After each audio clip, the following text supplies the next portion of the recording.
ಬನ್ನಿ ಗೆಳೆಯರೆ, ನಾವು ಇವತ್ತು ಮಾಡೋಣ ಶಾವಿಗೆ ಪಾಯಸವನ್ನು. ಅದಕ್ಕಾಗಿ ನಾನು ತೊಗೊಂಡಿದ್ದೀನಿ ಸುಮಾರು 100 ಗ್ರಾಮ್ನಷ್ಟು ಶಾವಿಗೆಯನ್ನು. ಅದರ ಒಂದು ಬಾಣಲೆಯಲ್ಲಿ ಹಾಕಿ ಸ್ವಲ್ಪ ಅಡುಗೆ ಎಣ್ಣೆ ಯೂಸ್ ಮಾಡಿಕೊಂಡು ಚೆನ್ನಾಗಿ ಹುರಿಬೇಕು. ಸ್ವಲ್ಪ ಬ್ರೌನ್ ಕಲರ್ ಬರೋವರೆಗೆ ಹುರ್ಕೋಬೇಕು. ಅದಾದ ನಂತರ ಇನ್ನೊಂದು ಬಾಣಲೆಯಲ್ಲಿ ಸ್ವಲ್ಪ 2ರಿಂದ 3 ಸ್ಪೂನಷ್ಟು ತುಪ್ಪವನ್ನು ಹಾಕ್ಕೊಂಡು ಡ್ರೈ ಫ್ರೂಟ್ಗಳಾದ ಗೋಡಂಬಿ, ಬಾದಾಮಿ, ಪಿಸ್ತಾ ಮತ್ತು ಒಣ ದ್ರಾಕ್ಷಿಯನ್ನು ಕೂಡ ತಗೊಂಡು ಸ್ವಲ್ಪ ತುಪ್ಪದಲ್ಲಿ ಹುರ್ಕೋಬೇಕು ಬ್ರೌನ್ ಕಲರ್ ಬರೋವರೆಗೆ.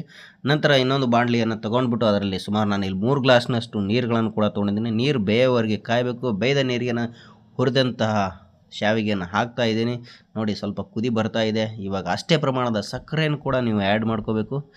ಆ್ಯಡ್ ಆದ ನಂತರ ಅದನ್ನು ಸ್ವಲ್ಪ ಮಿಕ್ಸ್ ಮಾಡಿಕೊಂಡು ಹುರಿದಿಟ್ಟಿರೋ ಡ್ರೈ ಫ್ರೂಟ್ಗಳನ್ನು ಕೂಡ ಅದಕ್ಕೆ ಆ್ಯಡ್ ಮಾಡಿ ಸ್ವಲ್ಪ ಮಿಕ್ಸ್ ಮಾಡ್ಕೊಂಡ್ಬಿಡ್ಬೇಕು. ಅದಾದ ನಂತರ ನಾವು ಕಾಯಿಸಿಟ್ಟಿರೋ ಹಾಲುಗಳನ್ನು ಇದಕ್ಕೆ ಹಾಕಿ ಸ್ವಲ್ಪ ಮಿಕ್ಸ್ ಮಾಡಿ ನೋಡಿ. ಇವಾಗ ರೆಡಿ ಆಯಿತು ಸ್ಪೆಷಲ್ ಪಾಯಸ. ತಿಂತಾ ಇದ್ದರೆ ಮಜಾನೇ ಬೇರೆ ರೀ.